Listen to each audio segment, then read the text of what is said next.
La historia gloriosa de la iglesia está escrita por hombres y mujeres sencillos que han pasado muchas dificultades, que han sido considerados incapaces por los demás y por sí mismos, pero que manifestando la gloria de Dios han escrito la historia de la iglesia de Cristo. Quiero mencionar uno muy conocido en nuestro tiempo, el pastor Cho de la iglesia en Jeolldo, Corea, Seúl, Corea. Joven de una familia muy pobre, enfermo de tuberculosis, conoció a Cristo, Cristo lo sanó y empezó un camino de servicio a Dios en aquella enfermedad. Cuenta Cho en su libro La Cuarta Dimensión que cuando él preparaba sus sermones, siendo una iglesia aún muy pequeña, él buscaba diarios viejos porque no tenía dinero para comprar papel para escribir sus sermones. Y buscaba diarios viejos y escribía el sermón en los márgenes. En Corea los márgenes eran grandes. Y escribía los sermones en los márgenes de los diarios porque no tenía ni dinero para comprar papel. Así todo se preparó, estudió la palabra, comenzó una iglesia. Y cuando la iglesia empezó a crecer y se empezaba a manifestar su ministerio, cayó una enfermedad por 10 años. Por 10 años no podía predicar un sermón, no podía mantenerse en pie. Y tenía que reemplazarlo a alguien durante esos 10 años. Y en medio de esa enfermedad y esa dificultad, Dios le trajo una revelación y comenzó a trabajar por grupos pequeños, en grupos hogareños. Y allí la iglesia pasó de unos 3.000 miembros a ser la iglesia más grande de la historia, a 700.000 miembros. Mientras estuvo enfermo, no podía preparar un solo sermón. En oración Dios le reveló la estrategia para llegar a ser la iglesia más grande en la historia de la iglesia cristiana, en todos los tiempos. ¿Cómo lo hizo un hombre sencillo? Pues buscando al Señor, experimentando su gloria, pudo ser transformado. La historia de la iglesia está llena de hombres y mujeres considerados por sí mismos incapaces y considerados por los demás incapaces de hacer algo, pero que manifestando la gloria de Dios han escrito en gloria la historia de la iglesia.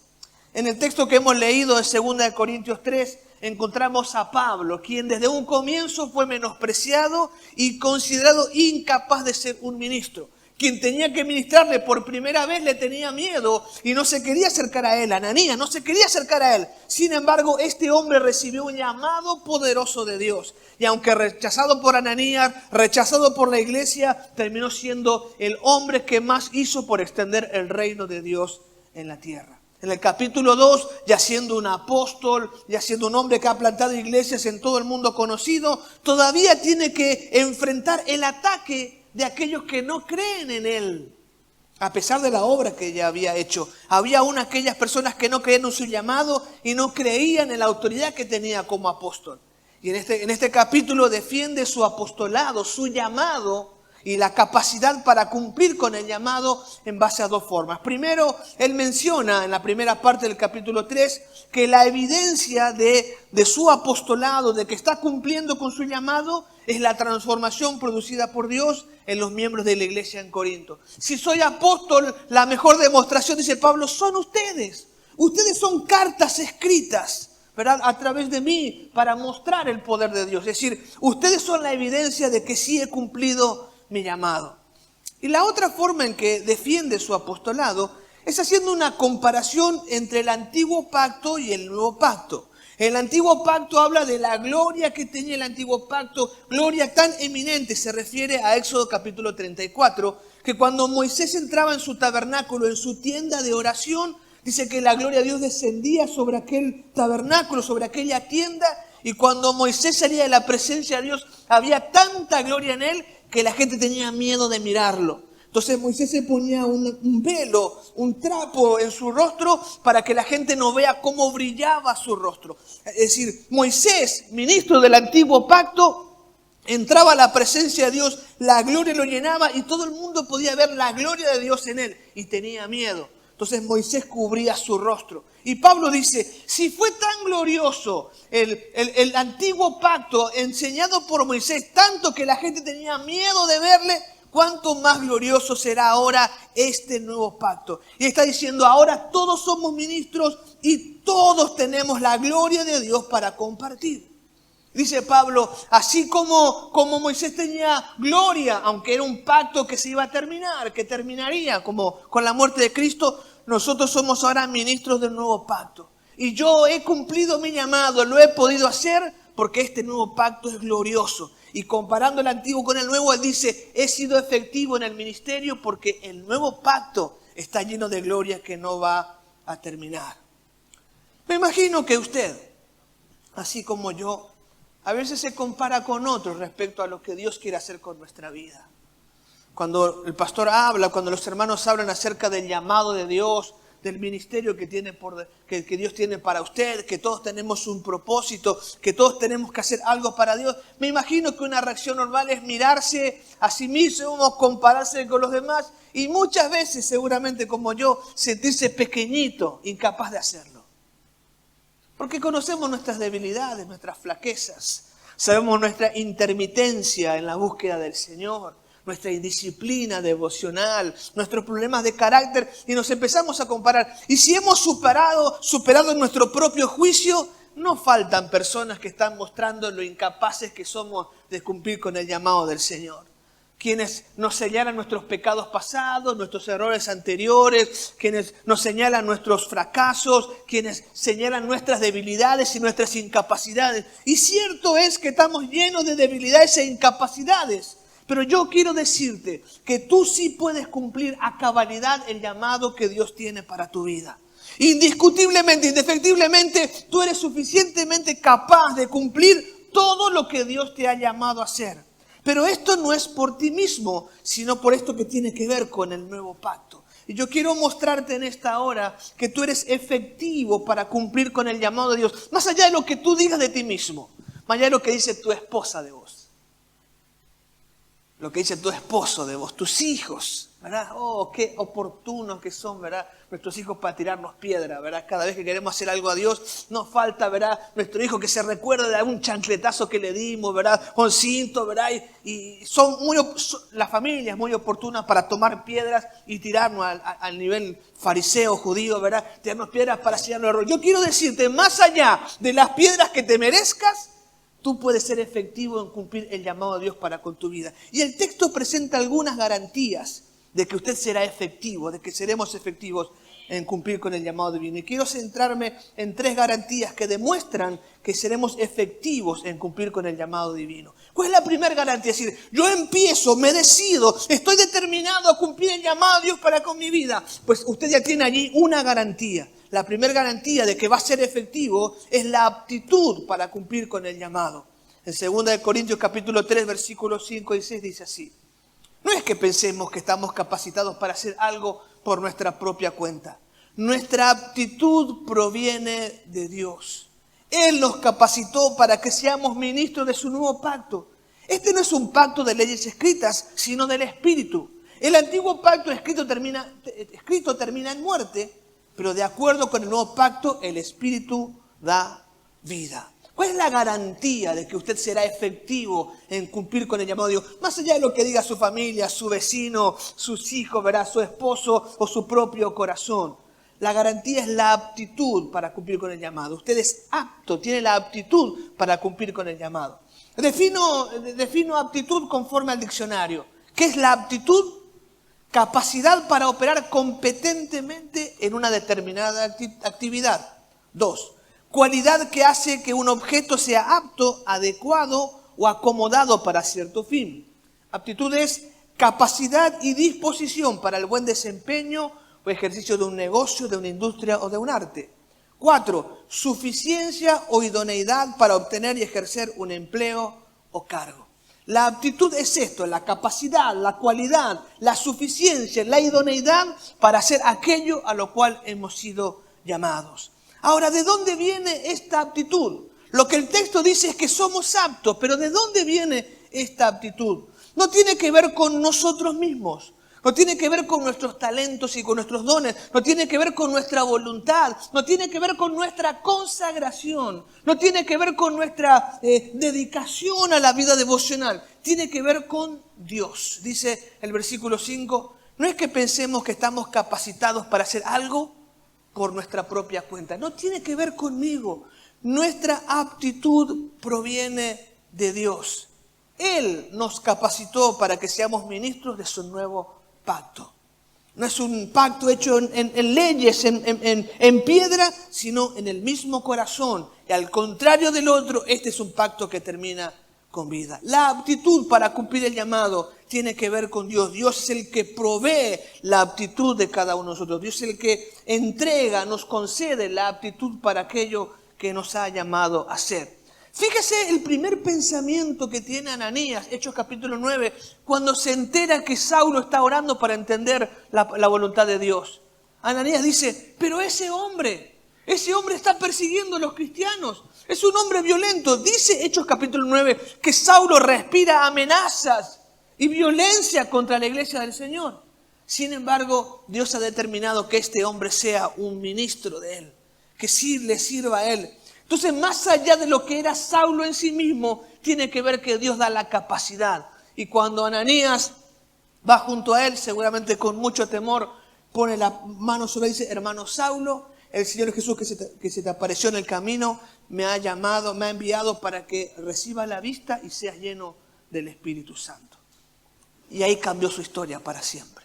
Dios puso en él la capacidad, la aptitud, la cualidad. Dios puso en él la virtud para hacer aquello que Dios le había llamado a hacer.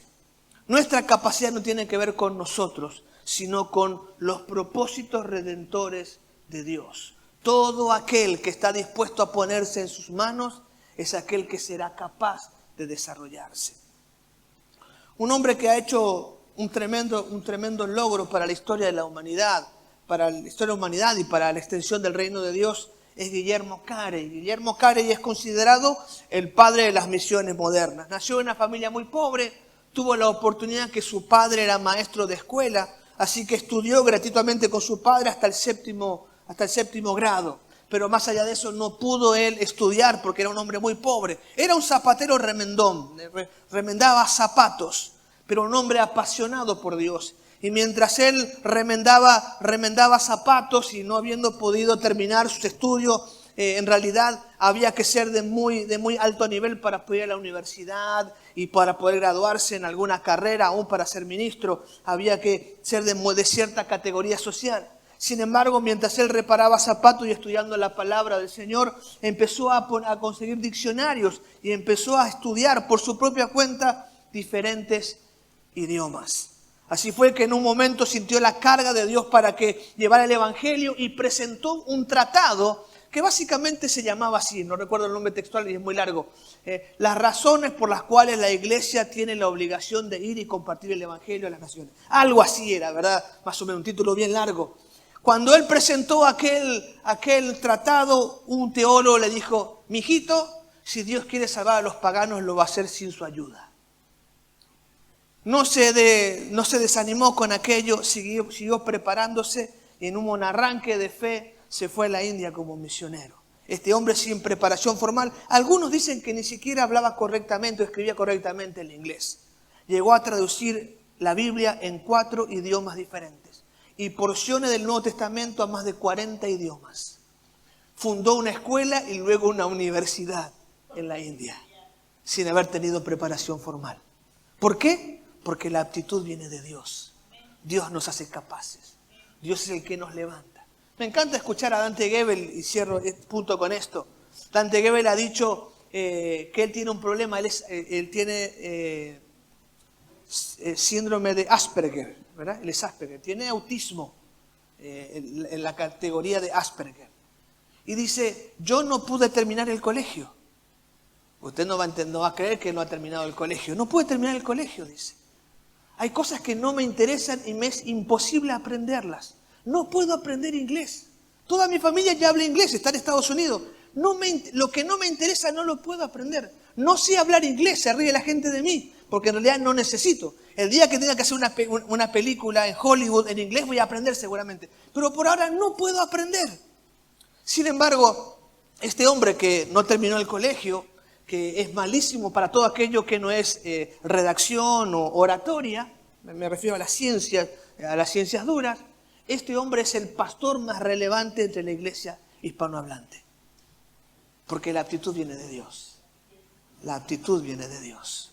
Así que yo quiero darle esta garantía. ¿Sabe qué? Usted lo va a hacer bien.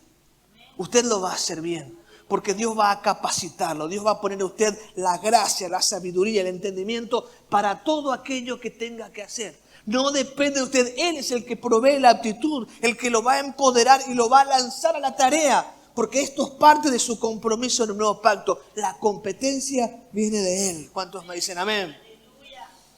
La segunda garantía de que lo va a hacer bien, de que será efectivo en el cumplimiento de su llamado, es el poder inherente del nuevo pacto. En el capítulo 3, versículos 7 al 11, dice así: el camino antiguo, con leyes grabadas en piedra, conducía a la muerte, aunque comenzó con tanta gloria que el pueblo de Israel no podía mirar la cara de Moisés, pues su rostro brillaba con la gloria de Dios, aun cuando el brillo ya estaba desvaneciéndose. ¿No deberíamos esperar mayor gloria dentro del nuevo camino, ahora que el Espíritu Santo da vida? Si el antiguo camino que trae condenación era glorioso, ¿cuánto más glorioso es el nuevo camino que nos hace justos ante Dios? De hecho, aquella primera gloria no era para nada gloriosa comparada con la gloria sobreabundante del nuevo camino.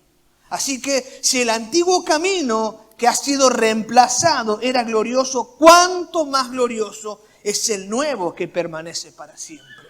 ¿Por qué? ¿Por qué usted lo va a hacer bien? ¿Por qué será efectivo en cumplir con el llamado de Dios? Por el poder inherente del nuevo pacto. Cuando digo inherente, quiere decir que es propio. El poder que le es propio al nuevo pacto. Y esta es la comparación que usa el apóstol Pablo para demostrar el poder del nuevo pacto y la garantía de que usted lo va a hacer bien. ¿Recuerda usted la forma en que Dios comunicó el antiguo pacto, el pacto de Moisés? Bueno, primero Dios llama a Moisés en una zarza ardiente. ¿Recuerda? Está en el desierto. No era nada raro que una zarza se prenda fuego, porque en el desierto este tipo de arbusto se quema con facilidad. Lo que era raro es que el fuego no se acababa, que la zarza no se consumía. Así que Moisés se acerca a la zarza, Dios le habla, lo llama. Moisés dice: soy un tartamudo, yo no puedo hablar. Entonces Dios le dice: te voy a dar dos cosas. Primero, una vara con la que vas a hacer milagros. Y segundo, te voy a dar un acompañante que va a hablar por vos. Ciertamente que el acompañante nunca habló, porque Moisés se animó a hablar finalmente. Y con su vara él podía transformarla en serpiente, podía transformar el agua en sangre. Con la vara podía levantarla y señalar la presencia de Dios. Así que Moisés se fue a hacer aquella tarea. Cuando puso la vara en el suelo y se transformó en serpiente, los brujos egipcios hicieron lo mismo. Así que perdió el poder de la vara.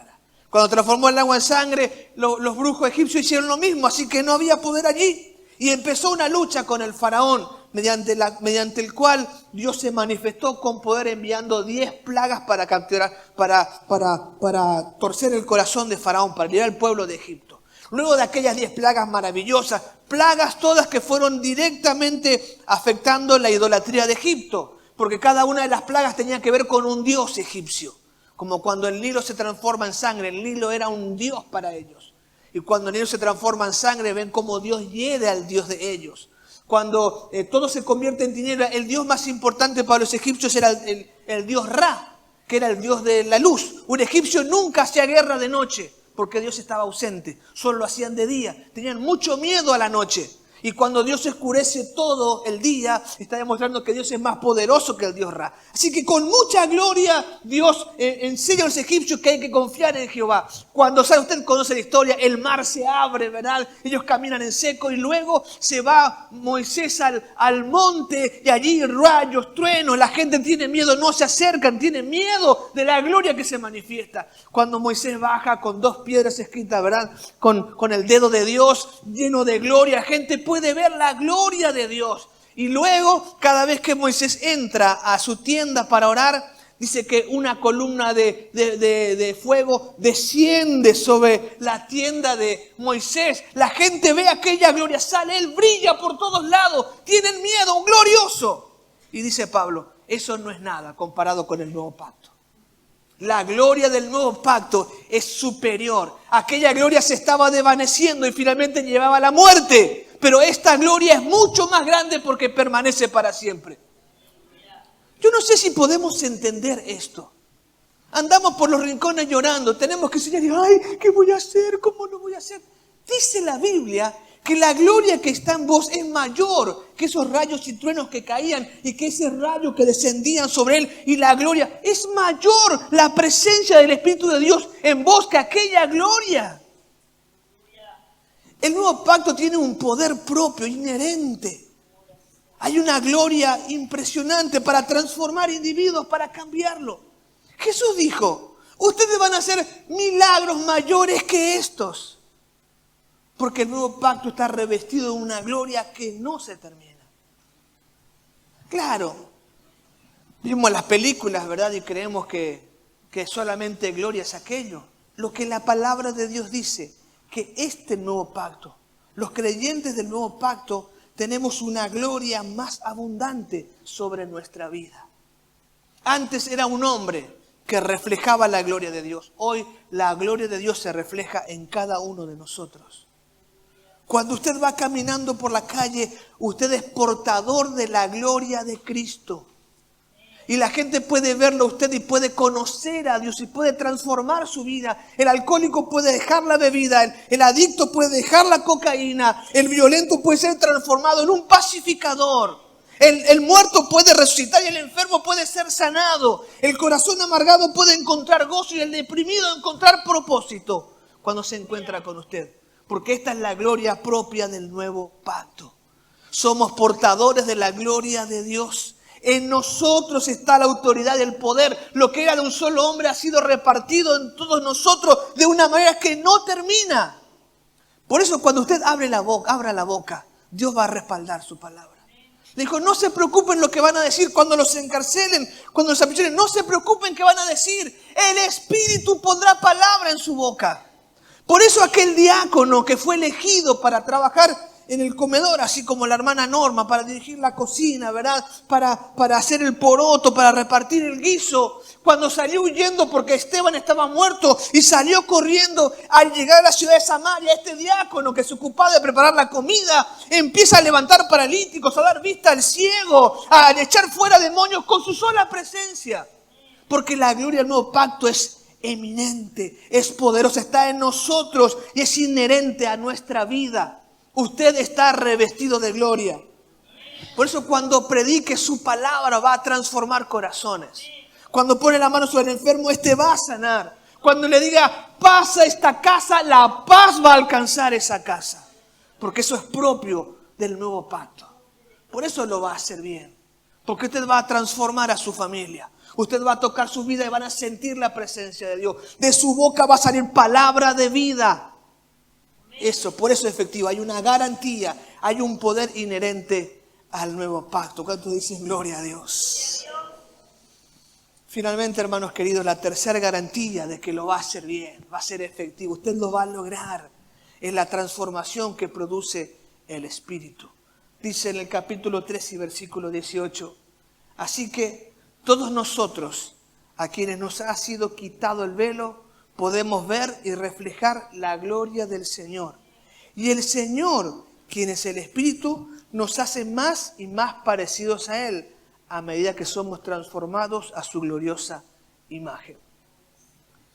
Creo que necesitaríamos más o menos un seminario de 25 años para poder entender, ¿verdad?, lo que esto quiere significar, o peor aún, para poder creerlo. Pero permítame decirlo de una manera sencilla. Lo vamos a hacer bien, usted va a ser efectivo, porque el Espíritu Santo está transformando su vida. Porque ha comenzado una obra de transformación en usted y la va a completar a la manera que se va a parecer a Jesucristo. Esto es lo que dice la palabra. Créalo si dice amén. Diga amén si lo cree. Así que todos nosotros, a quienes nos ha sido quitado el velo, podemos ver y reflejar la gloria del Señor. Podemos ver y reflejar la gloria del Señor. Y el Señor, quien es el Espíritu, nos hace más y más parecidos a Él, a medida que somos transformados a su gloriosa imagen. Poco antes de partir el Señor, allí con sus discípulos, cuando les dio la gran comisión, dijo, recibid el Espíritu Santo. Y sopló, y dice que recibieron el Espíritu Santo. A partir de ahí, ellos se convirtieron en discípulos de Cristo, en creyentes en Cristo, en hijos de Dios, y el Espíritu estaba en ellos. La noche en que Jesús fue tomado preso, Pedro se fue siguiendo de cerca al Señor para ver qué le pasaba. Y cuando entró en el patio de la casa del sumo sacerdote, la empleada doméstica pudo ver que era un discípulo de Jesús y dijo, este es discípulo de Jesús, él estaba con él. Y Pedro, que tenía el Espíritu en él, negó al Señor. Y usted conoce, 3 veces negó al Señor. Y lloró amargamente en aquel lugar. Luego de esto Jesús lo restaura y cuando llegó el día de Pentecostés y el Señor ya no estaba con ellos, estaban orando, vino el Espíritu Santo sobre él, dice la Escritura, como todos aquellos que estaban reunidos en el aposento alto.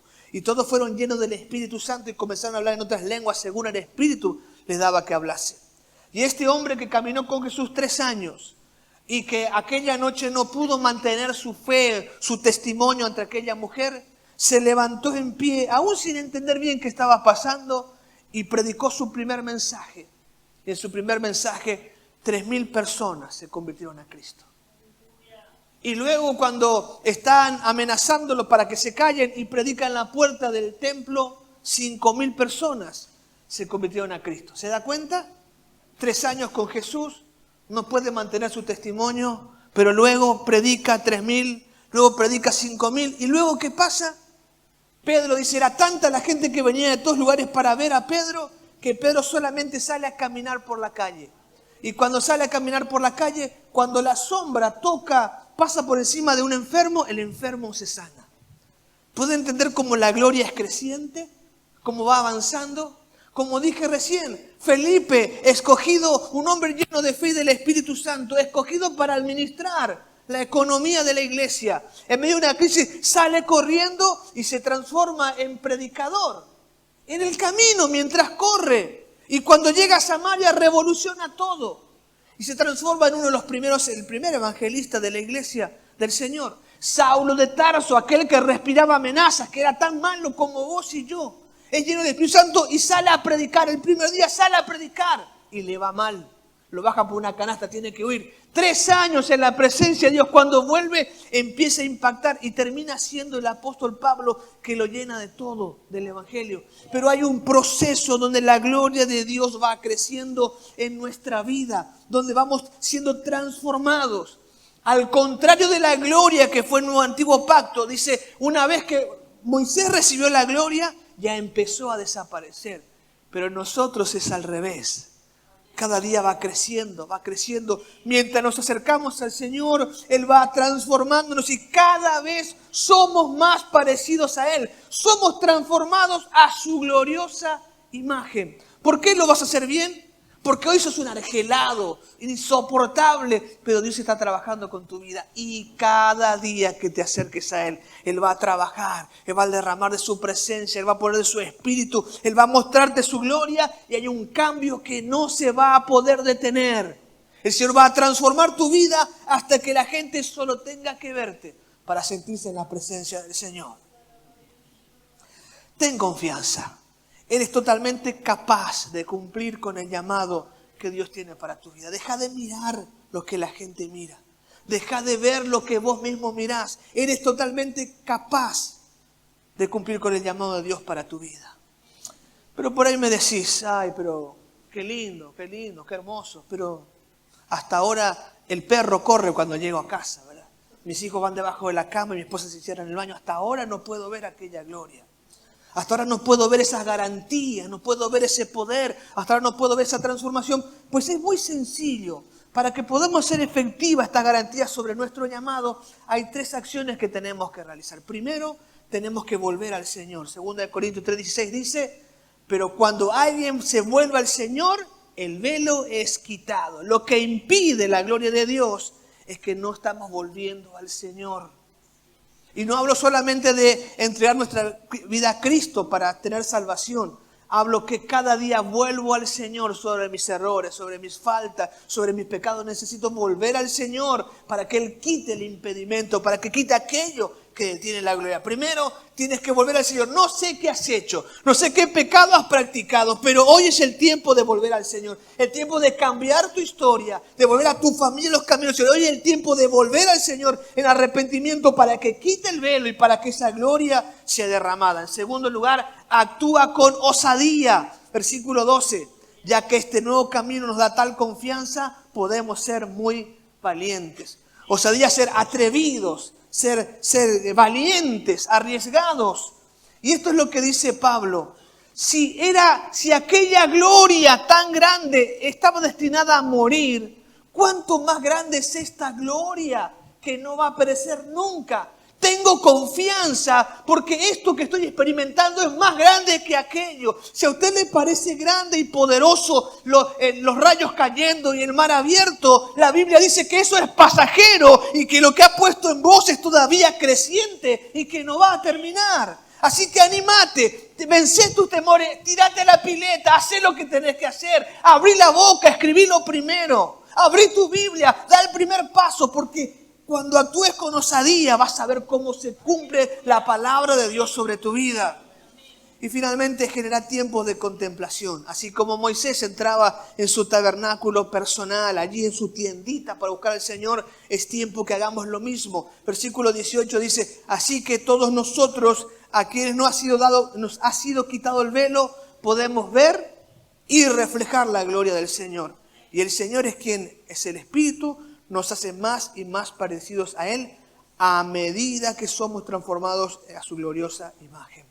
Cada vez que vamos a la presencia de Dios, cada vez que vamos a buscar a Él, mayor es la transformación sobre su vida. Así que tienes que hacer a la manera de Moisés, hacer tu tiendita, hacer un lugar en tu casa, un lugar en tu corazón para tener encuentros con Dios. Necesitas ir a Él. Necesitas ir a buscar que te transforme, que te cambie, abrir tu corazón. Esto no puedo hacerlo, esto no lo soporto, esto me cansa. Necesitas tener intimidad, profundidad con Él, porque mientras más tiempo pases en su presencia, mayor será la transformación que Dios traiga sobre tu vida. Acércate a Él ahora mismo, acércate a Él, volvé a Él, a pedirle perdón por aquello que te ha llamado a hacer y no lo has hecho. Animate y decidite levantarte y cambiar tu historia y comprometete a estar en su presencia porque la gloria de Dios será creciente cada día sobre tu vida.